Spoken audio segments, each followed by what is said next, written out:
Think about the season of spring. It is a time of growth, of blossoming, and of new beginnings. In human terms, spring is childhood, a time meant for playing, learning, and discovering who you are going to be. But imagine if that season was skipped entirely.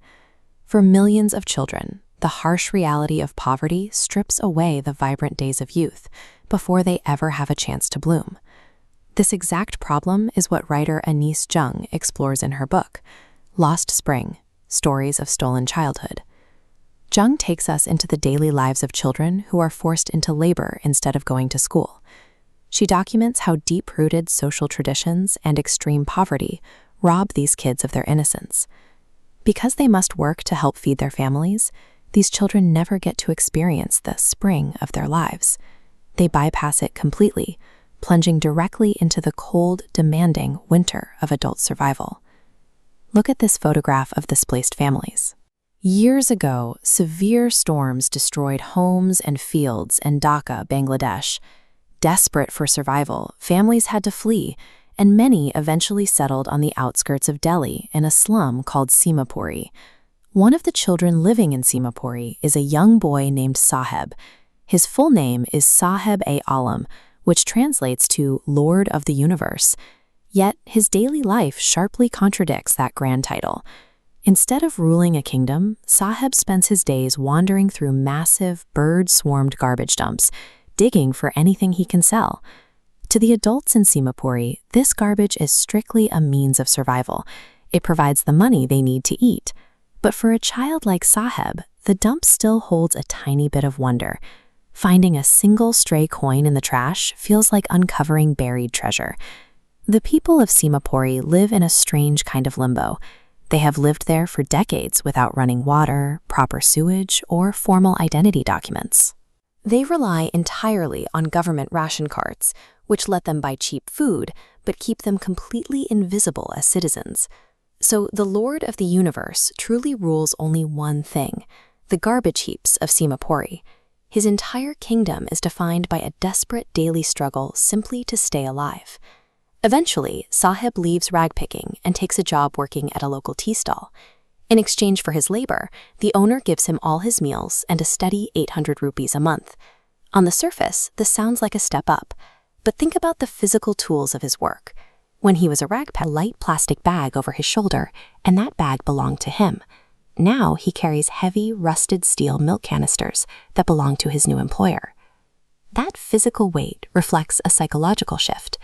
The author notices that Saheb's face has lost its carefree, wandering expression.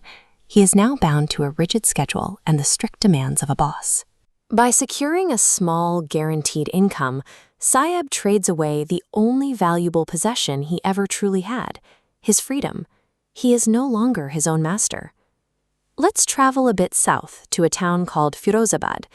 This city is the center of India's glass-blowing industry, famous for producing these bright, colorful stacks of pristine glass bangles. But the process of making these delicate ornaments is incredibly harsh.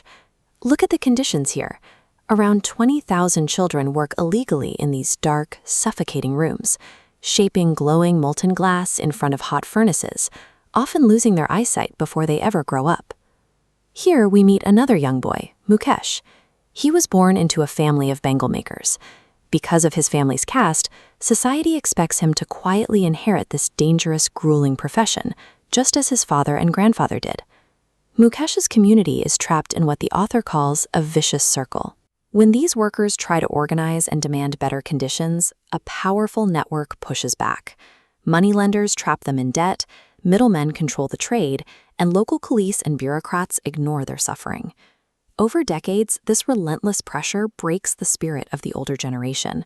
They stop fighting. They stop imagining a better life, eventually accepting their miserable conditions as their karma, an unavoidable destiny. The constant heat of the furnaces eventually dims the physical eyesight of these young workers, but the social system in Firozabad does something even more permanent. It dims their minds, taking away their ability to even imagine a future outside the factory walls. We have two boys, both born into crushing poverty, but they respond to their stolen childhoods in very different ways. Saheb's story is one of quiet resignation. The heavy reality of survival forces him to sacrifice his freedom and his childhood dreams just to guarantee his next meal at the tea stall. Mukesh's story, however, is one of quiet rebellion. Despite the massive social machinery designed to keep him making bangles, he insists on dreaming. He firmly declares that he will learn to drive a car and become a motor mechanic. If you're getting ready for your exams, pay close attention to the way the police and moneylenders form a cage around these families. Look at the sad gap between Saheb's grand name and his gritty life, the way these children lose their youth to adult work, and the stubborn courage it takes for someone like Mukesh to keep dreaming. Poverty clearly has the power to crush the spring of youth.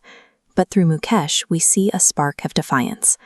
The stories of lost spring remind us that even under the heaviest burdens, the human courage to dream can still survive.